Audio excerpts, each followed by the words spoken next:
purple and gold? Are you ready to hoist the colors? Now, time for the most in-depth look at the world of ECU athletics. Welcome in to Hoist the Colors with your host, Stephen Igo on 94.3 The Game. Watch the show live on Facebook and at 943thegame.com. Now, here's your host, Stephen Igo. Welcome in to Hoist the Colors on a Thursday on 94.3 The Game. It is a basketball and football edition of the show here, as we're going to recap an unfortunate loss inside Minji's Coliseum. The men dropping their first game of the season to the USC Upstate Spartan. Disappointing loss, and unfortunately for ECU fans that have followed this program a long time, a little too familiar. Losing to a team the Pirates honestly probably shouldn't lose to this early in the season. We'll get into that and more with Kaysen Romeli, who is in studio. We'll also be joined by Marc Yellock, former ECU defensive line coach, later in the program to preview the Navy game. Kaysen is with us. By the way, we're live on YouTube and Facebook if you're watching our morning stream. If you're listening on the radio, we pre-taped this morning due to some things happening. But Kaysen, have you gotten over last night's game, or are you still kind of surprised with how it went down? I've swallowed the pill now. I'm over it now. After I watched it back last night and did some analysis myself and took some takeaways. But I mean, it's just, as we talked to sports, it's just the same thing the last three games. It's just the defense. I mean, for a team that harps on defense so much, to give up 61 to a D3 team in your first game, and then Campbell, you played better, but still someone had 35 against you. And then last night, Upstate comes up here and puts up 83 on you. I mean, that just should not happen. Yeah, They kind of have to reevaluate, I think, some things defensively, whether it's rotations, personnel. But there's been some major problems on that end for a team that wants to be defensive oriented. And you rewatched the game last night. Props to you for that. I guess you always do that to kind of really get a feel for what went wrong. And we've had several comments online, but also watching it live, you could just tell. Look, first of all, I do want to credit Upstate, and I'm not trying to be like coach speak here. I was honestly impressed by them. They shot the ball well. If ECU left them open, which they did several times, they more often than not made it. They made their free throws. ECU did not. They came in ready to play. They had already played at South Carolina, already played at Vanderbilt. They led Vandy at the half, didn't finish it there. They probably came into this game thinking, all right, we've been in this spot before. If ECU gives us a chance, we're going to finish. ECU gave them that chance, but a lot of it started by giving up too many easy baskets defensively. Yeah, 100%. And I mean, this can be seen all around the country when smaller teams come in to bigger programs, and they come in with a nothing-to-lose mentality, and they're going to come in and they're going to punch you in the mouth quick, and that's what happened last night. And in post-game, R.J. Felton basically said it, that we basically did not treat them with the most respect. RJ said, well, we coming into this game, we didn't think of them, USC Upstate, good team, da-da-da. He basically said we need to have better preparation. Both of them, Ezra and RJ, both said, when I think it was you asked them, was like, what led to this? And they were like, we need to be better in executing our preparation. And it just goes to show that you can't, in college basketball, anyone can beat anyone. It's not like college football where the talent level, yes, there's a big disparity, but in college basketball, you can lose on any given night to anyone. And this is a bad loss. I mean, I don't think USC Upstate's a terrible team. They went to the CBI last year, I think finished 2 games under 500. They were around 250 in the net. It's not as bad as last year's South Carolina State loss. They ended up finishing the year 4-26 and were, I think, very much near the very bottom of the country. And I don't think it'll end up being that bad of a loss, but it's a bad loss for a team. For me, I was hoping, Kaysen, that with the guys returning this year, you have your core back, you could avoid an early season loss like this. But unfortunately, it happened. ECU almost found a way to overcome it due to some heroics from R.J. Felton and also from Ezra Asar, both guys finishing career highs. Of course, the big story, Brandon Johnson not available due to illness. We do not know how long he will be out.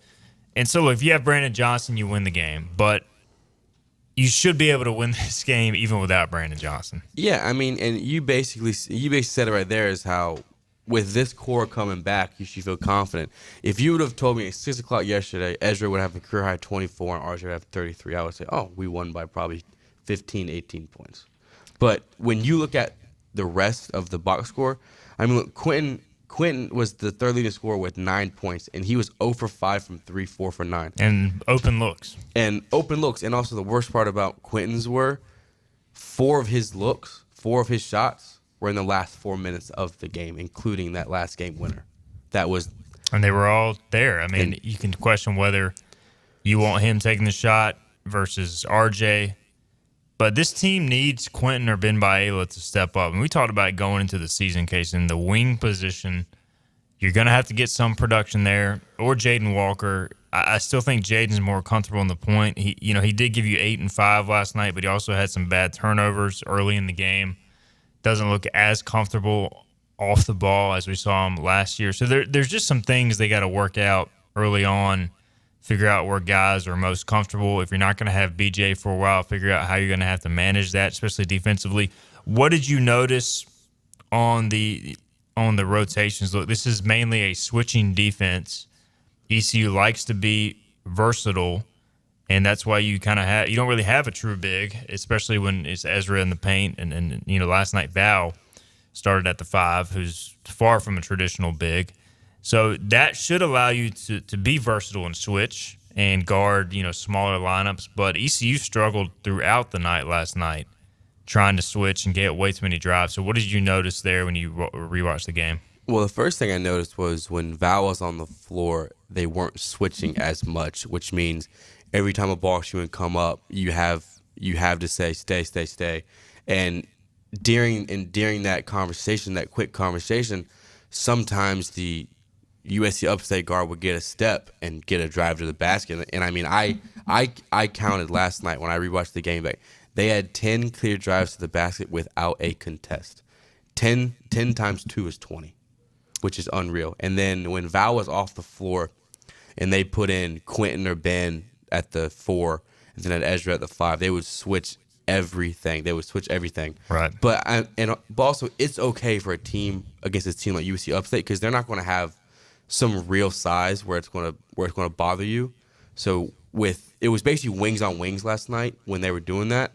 But there just needs to be communication. And so many times on the drive, the help defender on the backside was not paying attention. And that just goes to show about Brandon being that vocal leader, as you saw on the sideline last night, screaming out the defensive keys.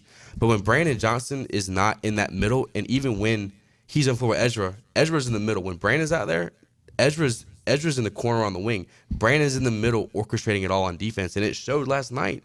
Him not being there really, really hurt this team defensively as Upstate scores 83.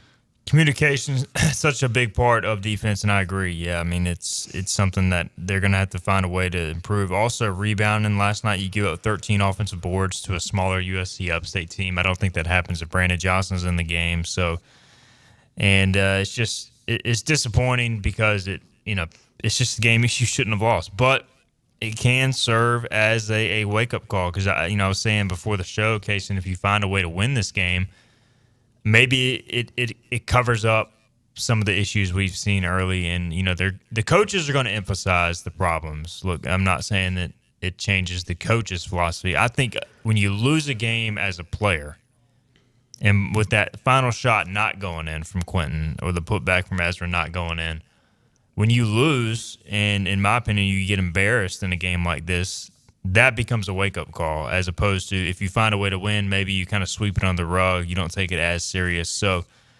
my biggest thing from here is it could go two ways. Is this a sign of things to come for ECU, or is this the wake-up call the whole team needs to step up and kind of course correct here? Last year they lost that South Carolina State game, and it was an embarrassment, but they learned from it, and they didn't have really another embarrassing loss like that. I mean, you just hit the nail with the hammer right on the nail, and I mean, it just depends how they respond. And I'll also say this: I do think that if that Quentin shot goes in, yes, they're feeling better a little bit, but I mean, they're still Schwartz is still killing them. Schwartz still killing them, and I think he would have the same message even if that shot went in my personal opinion. I mean, you just can't give 83 to USC. I've said it 4 or 5 times now. It's just you can't do it when nearly every pillar of your program is built on defense. I agree, and it's something they're going to have to figure out. Yeah, so they lost the South Carolina State game last year, rebounded to beat Campbell, lost to UNCW in a bad game on the road, but then beat Coppin, beat South Carolina, beat High Point, and ended up competing with Temple before beating Wichita State on the road. So we'll see. I mean, I think this team is mature enough to handle the issue and the issues from last night and learn from it. They'll get today off from practice per NCAA rules, and they'll return to the court on Friday and Saturday. We'll get into kind of the upcoming MT a little bit, but we'll continue to diagnose this thing here. And look, 3 games in, I still think this has a chance to be a good team if you can get all the pieces on the court. Like, if Brandon Johnson's healthy, Casey, you have 3 guys that any night can go off for 30 points or 25 plus for sure with Ezra Asar, RJ Felton, Brandon Johnson. You take one of those guys away, and there's a major drop off right now. Like, I like the top 5 guys: Ezra Asar, Brandon Johnson, RJ Felton, Bobby Pettiford, Jaden Walker. I feel good about Quentin DeBoonjay. We've seen flashes, so maybe your top 6 guys you feel pretty good about. After that, I don't have a real confidence in the consistency of these guys are going to score points on a consistent basis. That's what worries me is you're a player or 2 away from not being the team you want to be.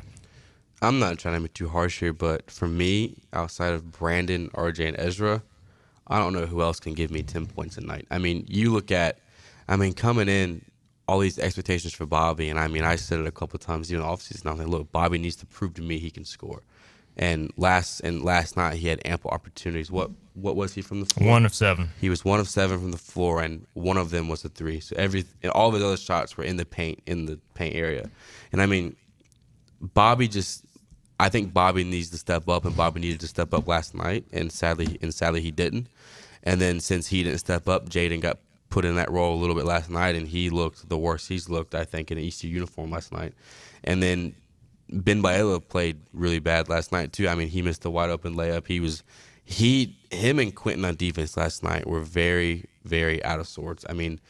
I watched it back last night, and most of the drives were on Quentin and Ben. It's just their closeouts were not there. When they would close out to the ball, they would sometimes hesitate, go for the pump fake, and it was just an easy drive to the basket. And also, Schwartz said it last night. They're big. I think it was on Pinedo or Sear. He caught it at the top of the key and drove to the basket. They're big. They're 5 men. And as Schwartz said, that just cannot happen. And it's not like he's some great athlete. He's a solid player. You can tell he's an experienced guy, crafty. But you can't let that happen. Just too many things last night. The film review for this game for the guys is going to be not fun because there are going to be a lot of things to pick apart here. Early in the game, I honestly thought for the first time in a while, just the effort wasn't great. A lot of lackadaisical play offensively and defensively. And sometimes you can get away with that if you're a really good team. ECU is right now still not good enough to just show up and roll the ball out there and think they're going to beat teams like this. And that kind of shows you're going to have to bring it every night. And it starts on the defensive end. And until, as much as they hit home on the defensive stuff, and Schwartz continues to preach it, until the players fully buy into that every possession is life or death defensive mentality. Like when I watch Houston, which Houston is the pinnacle of defense. Those guys are just incredible, and they've got dominant athletes. So it's an unfair comparison. But when I watch the Houston Cougars, every possession is like life or death if they're on defense. Like if they give up a basket, Kelvin Sampson looks like he's going to have a stroke. And that's kind of the mentality they want to get to here, and I just don't see it yet. Until the players fully embrace that. Yes, and also your point about Houston, I do think they're that, just unreal. And I do think that if there is a defensive breakdown, Sampson will wring one of their necks. 100%, oh, yeah, 100%. So. But also, yes, I agree, defense. But also, I just want to say, we've been talking about ECU, but also props to Upstate for taking advantage of it. I watched it back last night. I've said that, and they had eight of their 9 threes were open looks, were great looks. They only had 1 3 that was like, whoof, like that's not a great shot.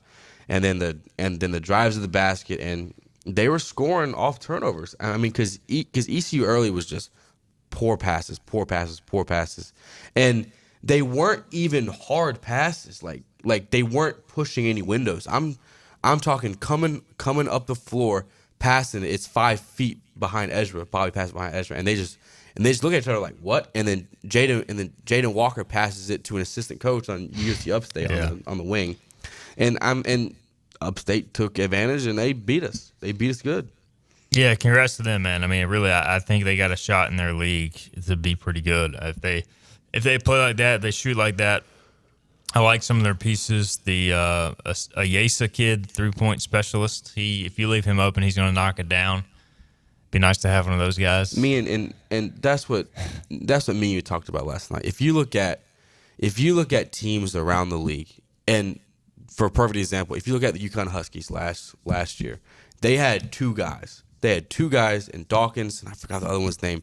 I mean, it's just go out there, play some good defense, and give me a 3-ball. 3 and D is huge in the NBA. Is even bigger in college basketball. And can you confidently say we have a 3 and D guy?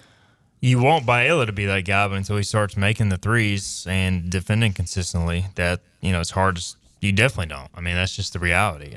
The thing that I'm sure drives the staff crazy is like Debunje and Biella. They have flashes, and they'll probably go out there Sunday and make 3 threes apiece. But then, like, there's the consistency is just so not there. So I don't know. It is what it is. Tough loss last night. Things to work on. We'll get more into where the team goes from here. We'll also talk about the reality of not having BJ. How much does that change things?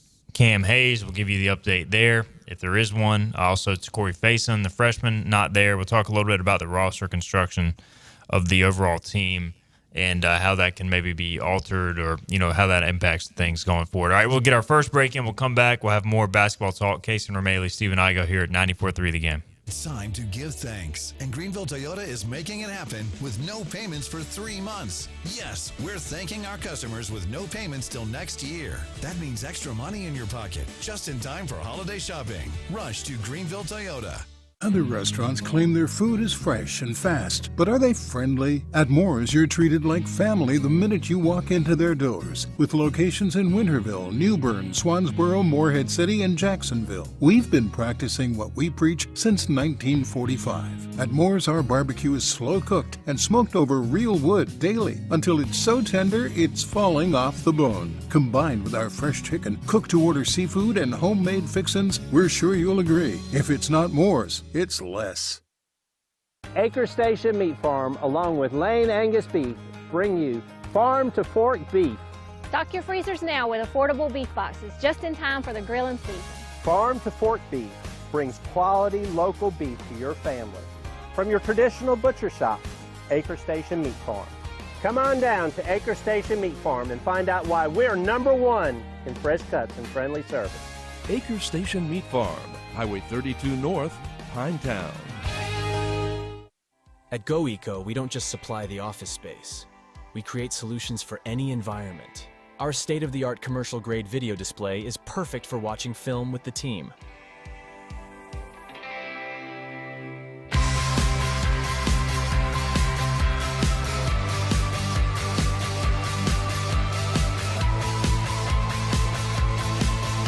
From film study to the field, elevate your game with GoEco.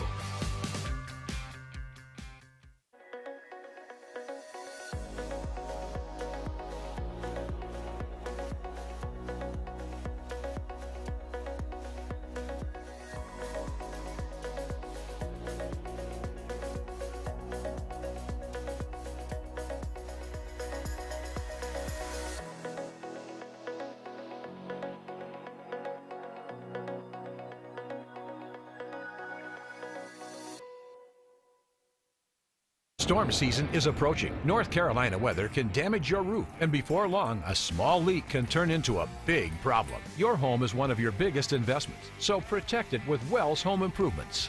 We work with all insurance companies for a hassle-free roof installation experience. Call us today and get 10% off your roof installation when you mention this commercial. 252-227-8403 or visit us online at wellshomeimprovements.com. Wells Home Improvements. Local, honest, dependable. Hurry into Greenville Toyota. We're giving thanks and making the season bright with low payments on new Camrys and RAV4s. Only $289 a month. Need credit? Get pre-qualified now with no effect on your credit score. Rush to Greenville Toyota. Back to Hoist the Colors with Steve and Igo. Drink up, me hearty Joe-ho. On 94.3 The Game. Welcome back into Hoist the Colors on this Thursday edition of the show. We got Case and O'Malley in studio, our basketball insider. We are breaking down the Pirates' unfortunate loss to the USC Upstate Spartans. And we will talk football in a little bit. Marc Yellock will join us coming up shortly to talk Navy and more as we catch up with the former ECU D-line coach. All right, Casey, we were talking during the break and a little bit in our first segment about just the roster as it stands right now.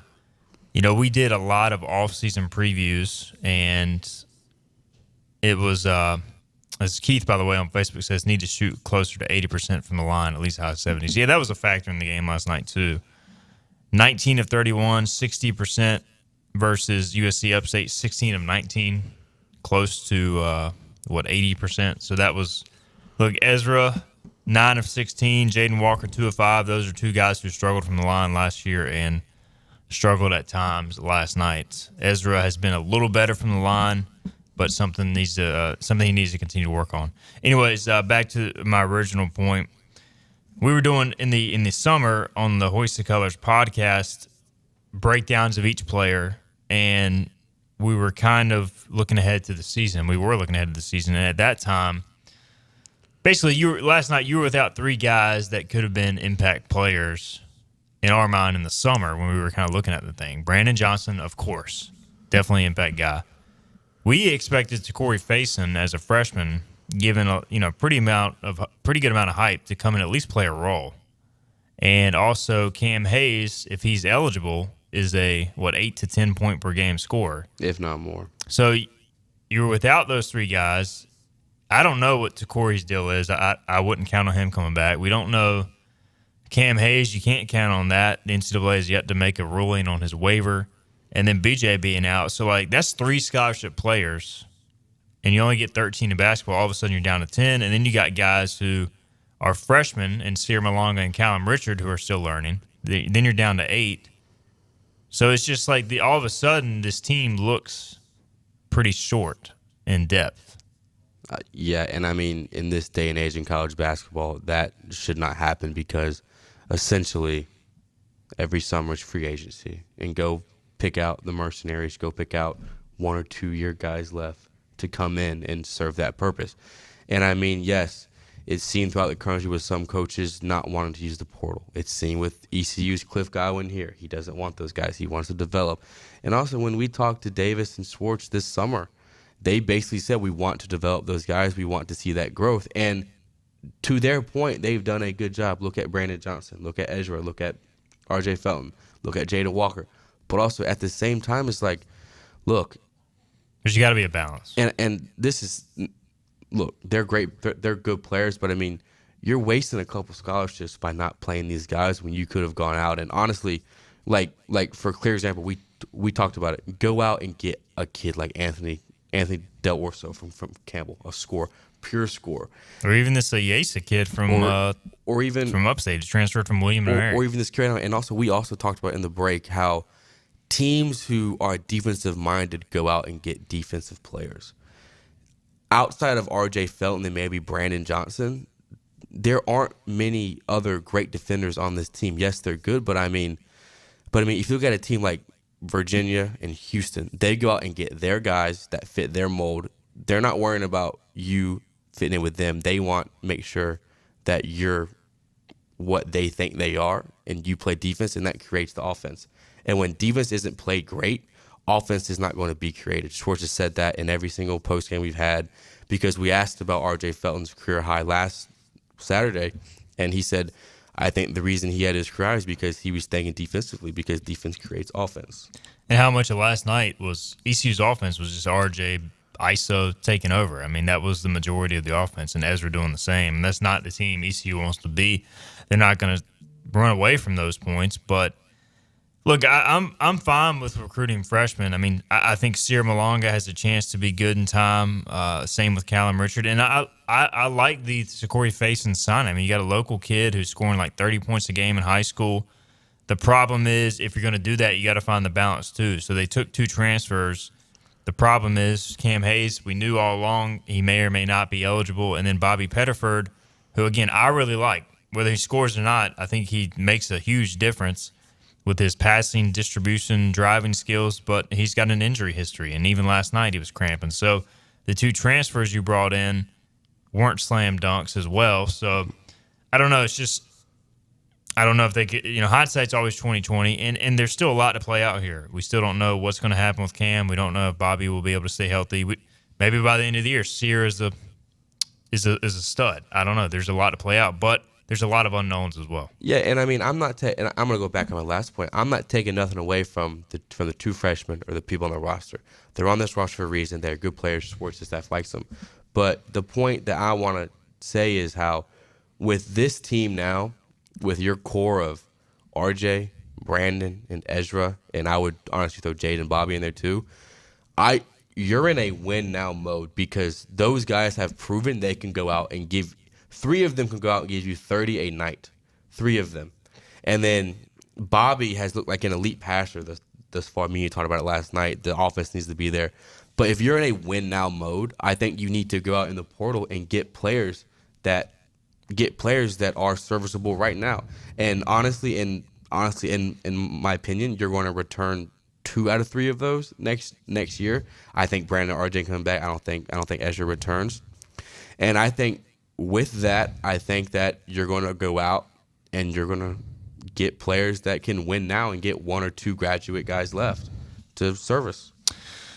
Yeah, I mean, unfortunately, you can't go get them right now in season. I definitely think this offseason you try to. And either way, you should have Hayes available if he's not available. So that's another guy, basically adding a transfer there that's already on the roster, knows the system, so that'll help. But right now, you have to find a way to accelerate the development of some of these guys, whether it's Sear, whether it's Debunje or Baela. If I'm Schwartz, I mean, you have to challenge those guys right now and you basically say, hey, man, it's now or never. Like, this is your time, especially with Brandon. I don't think he'll play the next few games, most likely, given what I've heard. So, I mean, they've been challenged before, but this is their time, man. They've been in the program now going on 2 years. If you can't step up now, same thing with, Val and Caleb. You just got to get more from those guys, Case. And if you want to, continue to push this thing forward. I mean, we said it earlier. If Ezra and RJ both had career highs and we lost, that just should not happen. And I mean, it's just the wings are so crucial to this team. I'm gonna throw Jaden in that wing category because he is. Jaden, Quentin, and Ben are the X factors that are going to make this team go. Because look, you know what you have with RJ, you know what you have with Ezra, you know what you have with Brandon, but those 3 are wild cards, and it showed last night with you don't know if they're going to show up and give you 10 to 15 each or show up and all 3 of them combined for 8. So you just don't know. And I mean, I can say this confidently. If all 3 of them are on and playing their game and playing right, ECU can beat anyone in the country because of how good Ezra, they can all Brandon, score and 30. RJ is. Really, I mean, that's 90 points. That's all right. Maybe not 90. But realistically, not going to happen, but in theory. But in my opinion, each of them are 15 games of 15 to 20. So let's say that's around 50-ish points, which is a good amount in college basketball. And if the 3 wings can give you 8 or 9, I mean, that's around 70, 80 points right there. And that's a win. And then you just got to defend. And you got to play defense. All right.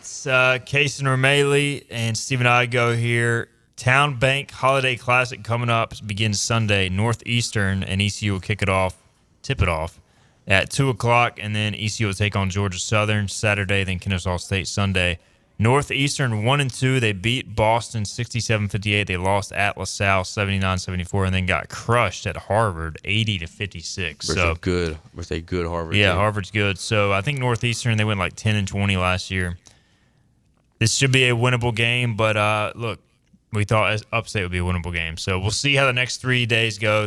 Final thoughts as we wrap up this segment. Casey, what are you looking for at the Town Bank Holiday Classic? Three games in 3 days. I think it's a great opportunity because you're going to be able to respond quickly with 3 games in 3 days, tournament style. I do think that this is a major week for this program right now because you're coming off a bad loss, and then you have the opportunity to respond in 3 games in 3 days and get prepared for March. How will they respond? We'll find out. I've got confidence in Schwartz. I think they will respond well, but we'll find out Sunday. And through Tuesday, Town Bank Holiday Classic, Minges Coliseum. Kaysen, appreciate the time, man. We'll get you on again next week, and we'll recap the Holiday Classic. We'll recap a 3-0 weekend at the Holiday Classic. All right, he's calling a shot right there. He's Casey Romaley. I'm Stephen Igo. We'll come back. We'll switch gears. We'll talk football. Marc Yellock joins us on the other side. And I'm due to sing the fight song. We finally have an East Carolina football win to talk about, so I got to get that done. This is Hoist the Colors on a Thursday. Air Service is back at Pitt Greenville Airport, offering safe, clean facilities and flights from American Airlines. That means the short commute, quicker lines, and better prices that get you where you're going fast and easy. See it for yourself. There's great things inside at Pitt Greenville Airport. The best burgers around. Everyone loves a thick, juicy, and fresh burger. Tiebreakers in Greenville, plus the all-new Tiebreakers in Winterville. Do real burgers better than anybody. So don't just go to any burger-themed restaurant chain. It's time to break the chain and eat local. Tiebreakers, real burgers at its best. Everybody loves burgers. Living easy is the sound of children laughing as you make memories with neighbors and friends. It's the sound of nothing at all. It's the smell of the salt air. Hear the waters against the marsh grass. See the beauty of our coast. Bow Coast, located in Beaufort, North Carolina. Southern Living's best small town. Air Service is back at Pitt Greenville Airport, offering safe, clean facilities and flights from American Airlines. That means the short commute, quicker lines, and better prices that get you where you're going fast and easy. See it for yourself. There's great things inside at Pitt Greenville Airport. Hey, grab me one too.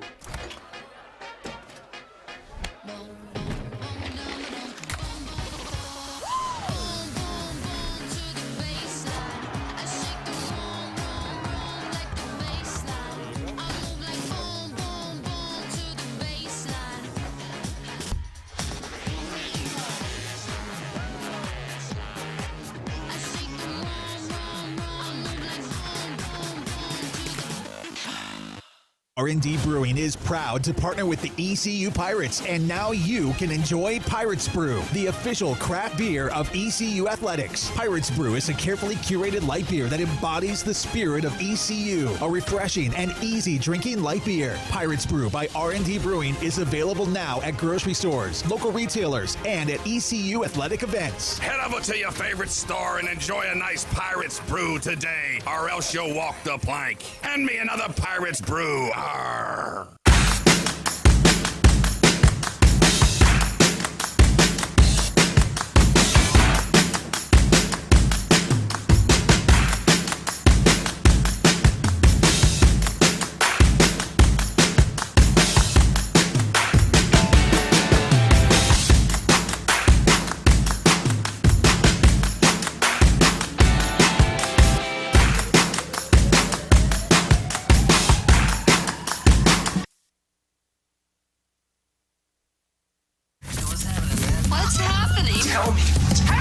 Every ECU fan's one stop for all things ECU athletics. This is Hoist the Colors with Stephen Igo on 94.3 The Game. Welcome back in to Hoist the Colors on a Thursday. We just talked some basketball. Now we're going to refocus, talk some football. Coach Marc Yellock, he's back on the line. It's been a while, Coach, but hey, you picked a good week to rejoin the show because we got a victory to talk about. East Carolina has won a football game. Feels much better, doesn't it? Yeah, it's good for those guys, man, to kind of get the monkey off the back, get some good things going for them. Especially after the Tulane deal, I'm pretty sure they kind of felt like, gosh dang, if we're that close, and especially against a ranked team like that. So it was good to see a continuation of that game and correcting some things and playing good on defense and having some type of have some structure on offense and everything else. Hey, you know what this means, right? I got to sing the fight song. Are you ready? Well, hey, look, we're ready. I already know it, buddy. Let's do it on 3 then together. How about that? All right, here we go. All right, 3, 2, 1. Cheer for East Carolina. Cheer for old EC. We know we're the finest. Onward to victory. Go Pirates. Cheer for East Carolina. Cheer for old EC. Loyal and bold with a purple and gold. We are the Pirates of ECU. Hey, how was that? There you go. That's good. Good that you read it off a sheet of paper right now. Hey, I know it by heart, Coach. I grew up in Greenville. I may have read it just so I didn't mess anything up. I didn't want to disrespect the fans out there. I never thought when we started this show that Igo was going to sing on this show, but that was awesome. Hey, now we got it for the archive, Coach. Hey, I just want to ask you, Coach Yellock, if I don't know if you've ever experienced like a season quite like this. I guess you were on John Thompson's staff as a GA, so you kind of went through something. They've been so close in every game, but the losses kept piling up. So, like, after a while, it's got to be tough to go out there and practice for the players. So to taste victory like this, how much do you think that adds motivation for the final 2 games of the year? Well, it just puts validation on it. I see it from both standpoints. All right, as a player, you're saying, "Gosh, dang, man, about time," And on the coaching side, and also too, you kind of see on the player side to say, "Okay, we just got to keep on following what the coaches are saying because they were close throughout the whole year." Now, again, there were some games that was kind of like got out of hand later on, but for the most part, you kind of saw them in games. Throughout the year. In my opinion, I'm just looking at it from the coaching perspective. It's just, remember we had talked about in the past, you can go back in the archives as you call it, you can see that I mentioned that learning how to win the game is where they're struggling at some point. Like, you see Upstate, they get up on them and then they give up those, right before the half points and then after the half points and then all of a sudden now they get, then now it's, they App State takes control. You see, you can look at all these different games. You can see where the talent is there in certain places, and it's just the fact of just learning to win the game as a team, and with that particular team is what they struggle with this year based upon who they have on the roster. So it was really good to see that they kind of got, and then people don't understand FAU is a pretty good football team. They got some good athletes. So it was really good to see them kind of have some success and kind of win that deal. So it put some validation, especially towards the end of the year. It kind of carries you over, especially coming into this next game going against Navy, who's kind of struggling on offense a little bit. This is almost like they're kind of carbon copy of each other. Kind of both teams kind of struggle on offense a little bit, but the defense is pretty solid. Marc Yellock is with us, former ECU defensive lineman, also former ECU D-line coach, and we'll get into Navy here in a second, Coach. But just want to get your perspective on the defense to this point, playing as well as they have, and kind of as a defensive coach, what are your thoughts on what has led to this success? And also, they held FAU to 172 yards. I mean, clearly you got to do something right. FAU coming off a game where they just scored 42, had nearly 500 yards of offense. So what is making this defense at ECU so successful right now? Well, here's the thing. I look at it this way. I think it's attitude. I think it's a refocus from that staff and from the players. Because it always starts from the staff and the game plan that they develop, and the kids got to perform it, right?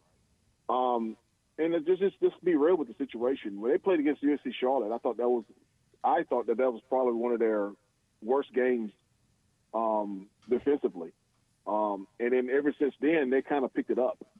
you could saw a refocus from staff all the way to the players on how to reevaluate things. Now again, they played pretty, they played good and consistent throughout the year. There's some things that they probably can get better at. This is coaching talk, but I thought that they did after that UNC Charlotte game, and I thought they retooled and they kind of knuckled down and they got better. And it's good to see that. And I think that's what they're going to have to do and to continue on for the rest of the season. And they got a bunch of young guys and some guys that are coming back, and that's good. And for next year, and I hate to say next year, but yeah, for next year, I thought that was a really good to see them kind of like rebound off of that. And this is just my opinion off the UNC Charlotte look, and that's just me looking at it and seeing all the games and kind of evaluating it from that. Yeah, I mean, that was an interesting game because Charlotte ran a lot of option, and ECU, struggled with it. Only gave up, at what, 10, 13 points or so, but, obviously struggled to get off the field at times. And it was just a field position. Right. It was just like, UNC Charlotte was getting them in, they were getting them in third and medium and third and short type situations, and they were just getting them, they just couldn't get off the field at the right time. And again, and it wasn't, like I said, I say this in the sense of, you're right, it wasn't like UNC Charlotte put up 50 points on them. It was just that it just seemed like they played uncharacteristic compared to the other games that we saw throughout the year. In the most recent game, Coach, the biggest difference I noticed was ECU didn't have to blitz to get pressure. They were consistently winning one-on-one up front, which, this defensive line has done really well against the run, but to get consistent pass rush from your down linemen, it makes such a difference. So how much do you think the development of those guys in that category opens up the playbook for Coach Harrell?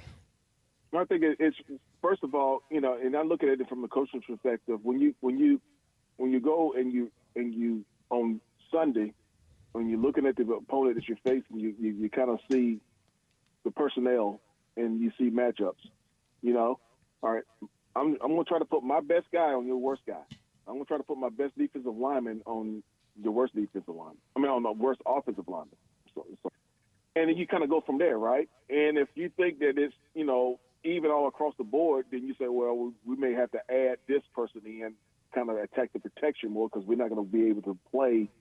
We're not going to be able to win on a four-man rush consistently, So I guess in this game, they felt that they had the matchups they liked, and they kind of dialed up on the protections that they had, and they attacked the protections and attacked their individual matchups, and it was favorable in ECU way, and that's kind of how it worked out. It was a credit to the coaches to put these kids in the position, and also it's a credit to these kids to perform and to execute. Because, as we all know, you can have a great plan, but if it ain't executed the right way, it looks like you don't know what you're doing.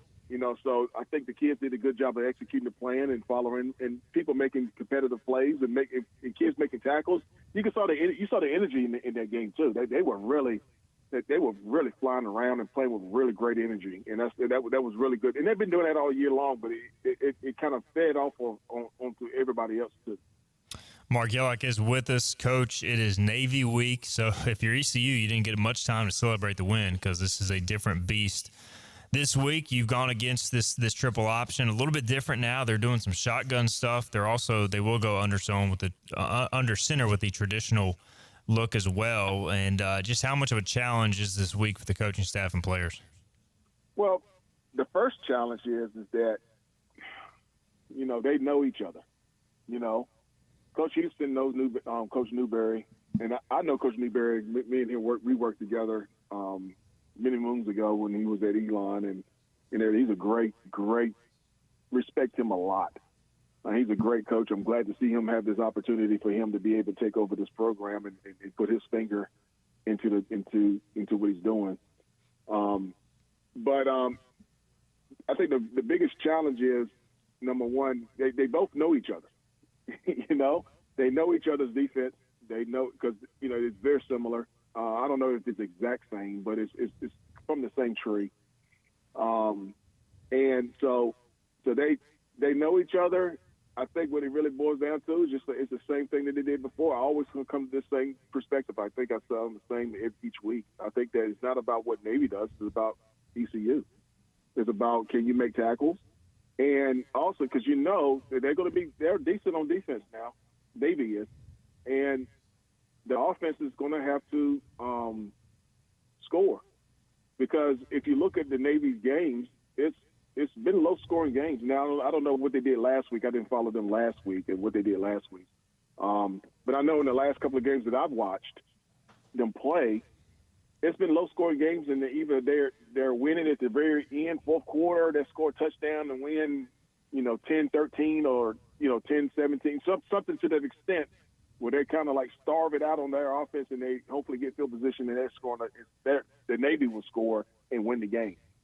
I think it's really going to be back down to the offense keeping consistency and scoring some points and the defense getting off the field and trying to make it a situation where it's more third and long situations than it is third and short and 4th and 1 and those type of things because they're going to go for those things. Yeah, you mentioned it. I mean, this past weekend, it was a 10-6 game going into the fourth quarter against UAB in Annapolis. Navy did score 21 unanswered, including a pick six to pull away 31-6. They lost at Temple 32-18. They lost to Air Force 17-6. Beat Charlotte 14-0. Hit 2 big plays. Beat North Texas 27-24. So, I mean, all of these games, Coach, basically coming down to the fourth quarter. We know ECU has basically been in every game in the fourth quarter. So, more than likely, this is going to be a 4-quarter game. And you kind of hit on it there. But if you're ECU, avoid giving up the big explosive play from the option. Maybe not give up the turnover that changes field position. How important are those things in a game like this? You got to be on the right side of those things, right? Right. And I would say this, too. Here's the thing that people don't understand. Like Blake Harrell was at Kennesaw State. And that's what they ran, triple option. So this staff knows the triple option. They know how to defend it. They in their younger years in coaching, they win against this thing. Even I remember when Coach Houston was at Citadel, and I remember Trip Weaver would come up and talk to us when we was at ECU, and they'd talk about triple option stuff. So it's not like Coach Houston don't know how, and the staff don't know how to defend this offense. They faced this offense in their past career, past places many times. So then, like you said, it really comes down. They'll have a great plan to go against it. This is not something where, I would say when we were here at ECU, we didn't have anybody that was on triple option stuff. We had faced it. I had faced it when I was at Wofford, but it was a different beast going against Navy because it was more of a graduated sense of it, because they ran a more complicated offense compared to what Wofford and teams that I had faced in the past. And so they are very familiar with the Navy offense and what they're running, So I think that when it comes down to just basic football stuff, blocking, tackling, making competitive catches, and making open field tackles and making sure that you're on offense staying ahead of the chain so you can keep it to a short, third and minimum, and on defense keeping them to a third and long situation like I mentioned before. You mentioned the familiarity, the OC at Navy now, Chestnut. He was at Kennesaw State, like you said, when Blake Harrell was there. So, again, these guys know each other well. Coach Houston has coached the option. Yeah, Newberry. So, how much of the first quarter – he hired Blake Harrell.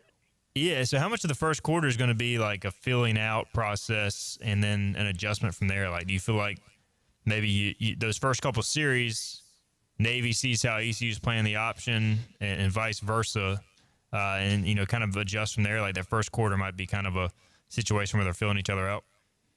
Well, I think that it'd be more Navy trying to feel out what ECU's doing. I think that's what traditionally that type of offense does. I think they try to figure out, all right, well, how do they plan it? How and what angles can we go? And what's our next adjustment? That's what Navy and those triple option type teams do. All right, you're going to play one high against us. All right, so we're going to do this. All right, you rotate the safeties like this, so we're going to crack the safety. So they have the answers within their system. So I think on Navy side, they're going to just do what they're going to kind of fill it out. I think on on the ECU side. Of course, they're going to try to. They know some of the top plays that they've been doing because they're practice. You know, on the defensive side, ECU's defense is practicing on their top plays. I think offensive-wise, ECU-wise, they just got to go in and attack because they've seen that type of defense before. So it's not like they have not seen, seen some of that stuff that they've been doing. So they just got to execute, So I think it's more ECU could be more on offense, could be more aggressive because they kind of know. I think more so Navy's doing more of the adjustment type of thing to what ECU's defense is going to do, and then they're kind of counteract. If you look at it, just look at how the games have been going for them throughout the year. You know what I'm saying? Fourth quarter, all of a sudden, they now start scoring a lot of points. They're just now getting adjusted, and they say, they're getting into this kind of rut on defense, so we're going to attack them this way. That's how you see them scoring points towards the end of the game. He is Marc Yellock, former ECU D-line coach and defensive lineman for the Pirates. Coach, we appreciate the time on today's program. Hopefully we can get you back on next week, and I'll be singing the fight song again with you. Yeah, exactly right. I like this little tradition we're doing here. Let's keep this going. Yeah, we'll keep it going. Hey, as long as it works, man. We need some W's around here. But we appreciate it, Coach. As always, thanks for your insight. Always fun to catch up with you. We'll talk to you next time. No problem. Appreciate you. Go Pirates. All right, there's Marc Yellock. Let's get our final break in on this Thursday show. We'll be right back. This is Hoist the Colors. 5th Street Hardware is the home of the $9 lunch special Tuesday through Fridays.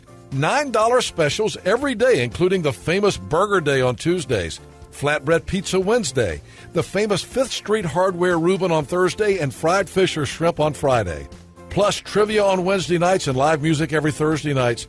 And the Prime Rib Brunch Buffet has returned on Sundays. You heard that right. The Brunch Buffet with all the great items, including prime rib. 5th Street Hardware in downtown Greenville.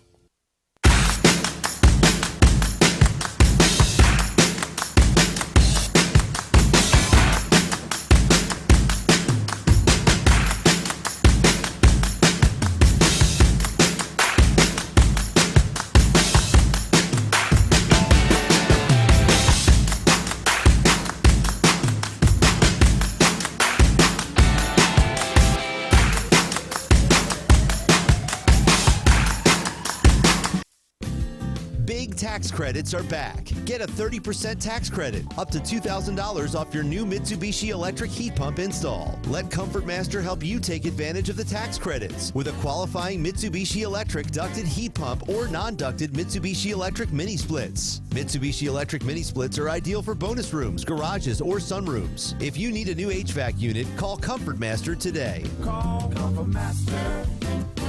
Call Comfort Master.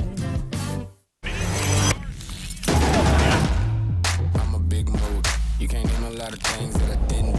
It's like a paper, like a book, not a Kindle. You outdated, I'm the one they getting into. And I break a sweat. Let's get it, let's get it, let's get it, let's get it, let's get it, let's get it, let's get it, let's get it. Child, please, I don't need a child, please. Are you game day ready? Anson Belt, the official belt of ECU Athletics. Are you ready for a digital hair color revolution? The Color Master Factory by Chi and LG. A masterpiece of innovation, unlimited color formulations, limitless possibilities. Long-lasting color. Chi.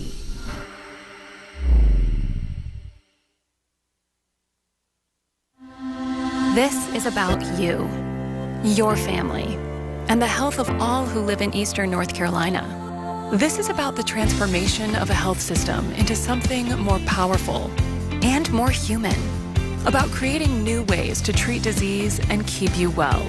This is about ECU Health, which is to say, it's really all about you. ECU Health. Minds, hearts, purpose. Everything you need to know in the world of ECU athletics. This is Hoist the Colors with Stephen Igo on 94.3 The Game. Welcome back into the show, wrapping things up on this Thursday edition of Hoist the Colors. We said goodbye to Casey Romali earlier, but turns out he's still here. He just can't get enough, and he's gonna flip from basketball to football analyst, Casey. Got about a minute left in the show. What do you think? Can the Pirates get it done in Annapolis on Saturday? We're making the trip together. 5:30 departure time, a.m. on Saturday, right. So it's going to be a long day. I think the Pirates get it done. I'm really looking forward to Navy on Senior Day. That's an atmosphere like no other around the country. And I think ECU will score on one of its 3 possessions the entire game and win the game. So a 3-possession game. I'll put realistically I'll put it at 6.5, but yeah. Three of them will be in Navy territory. So it's all going to basically come down to turnovers and big plays, because I don't see either offense sustaining a whole lot of drives. And we'll see, man. East Carolina and Navy, 12 noon kickoff on Saturday. Kason, appreciate it again. This is truly goodbye this time. This is truly goodbye. I'll see you at 5 a.m. on Saturday. 5 a.m. we will be departing the Igo household bright and early come Saturday. It's going to be a long day. Hopefully the Pirates win to make it worth our while. All right, tomorrow we will have Joe Sampson on for the first time this week. We'll have Philip Pilkington on as well. We'll make our weekly game picks. I was great in college last week, terrible in the National Football League. I don't think I got a single game right in the NFL, but the Broncos won, and that's all that matters because they are in the hunt for the AFC playoffs. All right, we'll talk about that. We'll talk about Joe's crappy Jets. We'll talk about the helpless Panthers as well tomorrow, and we'll preview ECU and Navy. Until then, we will see you at 12 noon on Friday. This has been Hoist the Colors with your host, Stephen Igo. Tune in weekdays at noon for all things ECU sports. Get a recap of the show at 943thegame.com, on Twitter, Facebook, or anywhere you get your podcasts. We're back tomorrow with more of Hoist the Colors on 943 The Game. Hi, I'm D.R. Alligood. And I'm his daughter, Jessica. For 11 years, we have built quality driveways and parking lots for both your residential and commercial needs. We also offer free on-site quotes to have your custom driveways built the way you want. Call AA Hauling 252-946-1227 or AAHauling.com. R&D Brewing is proud to partner with the ECU Pirates, and now you can enjoy Pirates Brew, the official craft beer of ECU Athletics. Pirates Brew is a carefully curated light beer that embodies the spirit of ECU, a refreshing and easy drinking light beer. Pirates Brew by R&D Brewing is available now at grocery stores, local retailers, and at ECU athletic events. Head over to your favorite store and enjoy a nice Pirates Brew today, or else you'll walk the plank. Hand me another Pirates Brew. Living easy is the sound of children laughing as you make memories with neighbors and friends. It's the sound of nothing at all. It's the smell of the salt air. Hear the waters against the marsh grass. See the beauty of our coast, Bow Coast, located in Beaufort, North Carolina. Southern Living's best small town. Hey Pirate Nation, I'm head men's basketball coach Mike Schwartz. And I'm Kim McNeil, head coach of your defending American Athletic Conference champion women's basketball team. Basketball season is just around the corner, and we're looking forward to another exciting season on the hardwood. We need Pirate Nation to Pat Minji's Coliseum by purchasing your season tickets today. Call 1-800-DIAL-ECU or visit ECUPirates.com to get yours now. Thanks, and go Pirates. Hi, I'm D.R. Alligood. And I'm his daughter, Jessica. For 11 years, we have built quality driveways and parking lots for both your residential and commercial needs. We also offer free on-site quotes to have your custom driveways built the way you want. Call AA Hauling 252-946-1227 or AAHauling.com. Big tax credits are back. Get a 30% tax credit, up to $2,000 off your new Mitsubishi electric heat pump install. Let Comfort Master help you take advantage of the tax credits with a qualifying Mitsubishi electric ducted heat pump or non-ducted Mitsubishi electric mini splits. Mitsubishi electric mini splits are ideal for bonus rooms, garages, or sunrooms. If you need a new HVAC unit, call Comfort Master today. Call Comfort Master.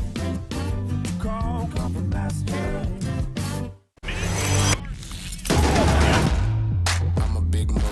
You can't name a lot of things that I didn't do. Stack of paper like a book, not a Kindle. You outdated, I'm the one they getting into. And I break a sweat. Let's get it, let's get it.